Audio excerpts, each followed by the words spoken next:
Just days ago, former International Relations Minister Naledi Pandor received a terse email from the US consulate in Cape Town.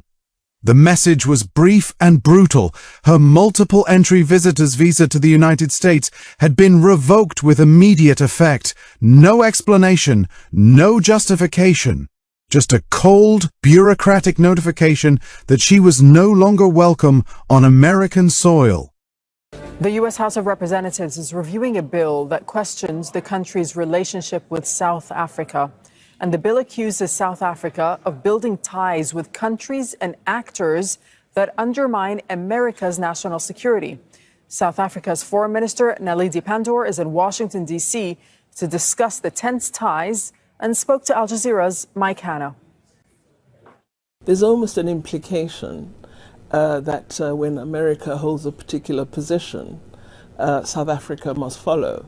And it's very interesting that other countries that share the perspective that South Africa hold are not being, dealt with in the way that we are. So I don't know whether it's because we're Africans or some other reason. It might be also the fact of the stance we've taken with response to the current war of Israel, which is being visited upon the people of Palestine most harshly and painfully. And the fact that we've approached the International Court of Justice may be causing some discomfort and disquiet. We are an important partner for the United States of America, as they are for us. And so I do hope that we will be able to repair the relationship and continue on the established basis that we've built up over many years. Pandor, the architect of South Africa's case against Israel at the International Court of Justice, claims she has no idea why her visa was cancelled, but she acknowledges being aware of lobbying efforts against her, telling journalists there is a sort of malevolence if one is not towing the line when it comes to question of Palestine. What she presents as principled diplomacy, others see as something far more damaging. Attorney Lawrence Nausenitz, among those who campaigned against her, explicitly accused Pandor of aligning herself with pro-Palestinian states like Iran and Qatar during her tenure as South Africa's top diplomat. He documented her travels to Tehran for bilateral meetings with Iranian officials, her participation in the Solidarity with Palestine conference that included groups affiliated with Hamas and Hezbollah, and the tightly sequenced diplomatic maneuvers that preceded South Africa's ICJ filing. Let's be clear about what's really happening here. The United States isn't just punishing one politician, they're sending a devastating message to South Africa. As a country, under both the Biden and Trump administrations, Washington has exerted relentless diplomatic, financial, and political pressure on Pretoria. Remember, the Biden administration described South Africa's case against Israel as meritless, counterproductive, and completely without any basis in fact whatsoever. Then the Trump administration took it further, expelling South Africa's ambassador to the US, Ibrahim Rasool, suspending various forms of aid and even granting political asylum to hundreds of Afrikaners over the false charge of a white genocide. The Heritage Foundation, an influential American right-wing think tank, explicitly argued that the United States has no obligation to finance countries, such as South Africa, that work in opposition to its national security and allies' security interests.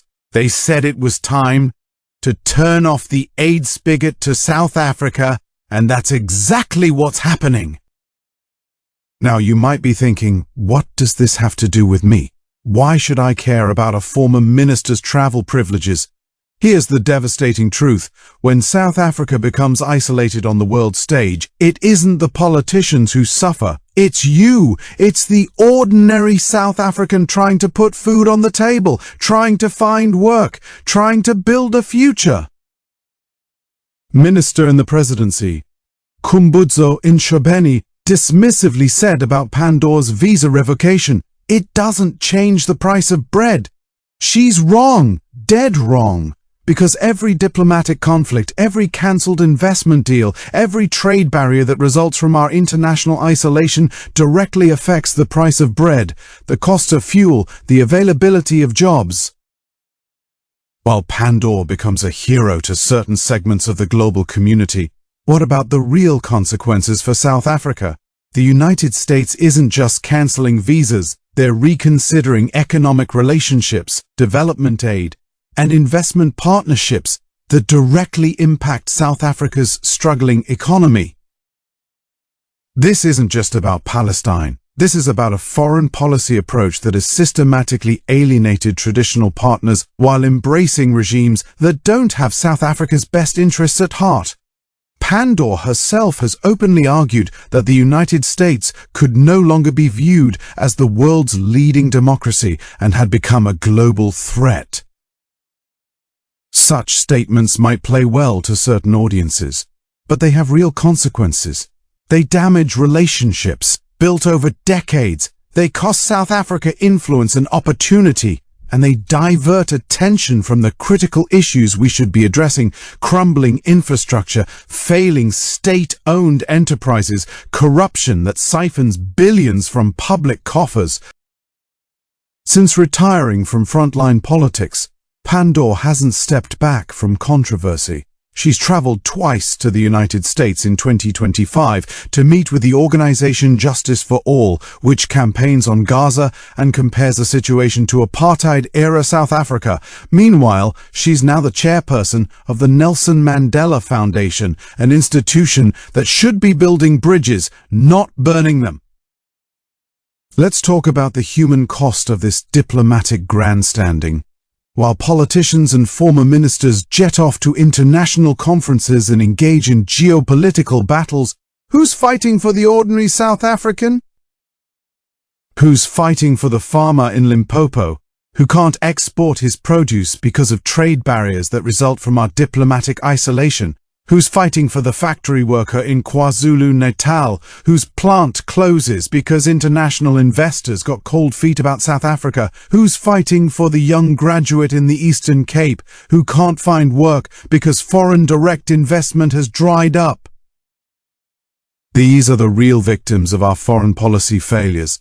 Not politicians with revoked visas, but everyday South Africans who bear the economic burden of decisions made in diplomatic circles. We've reached a critical juncture in history of this country. We can continue down this path of confrontation and isolation, or we can demand a foreign policy that serves South Africa's national interests, not ideological agendas of the ANC, not international posturing, but the genuine needs of the people of South Africa. The truth that nobody in power wants to admit is this: the international standing of South Africa affects the ordinary man and woman on the street far more than the politicians who cause these diplomatic crises. When aid gets cut, when investments dry up, when trade becomes more difficult, it's not the political elite who feel the pain. They continue collecting their salaries, enjoying their benefits, and eventually retiring with comfortable pensions.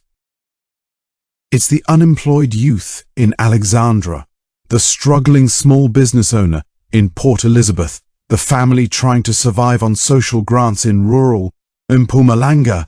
These are the people who pay the price for these diplomatic failures.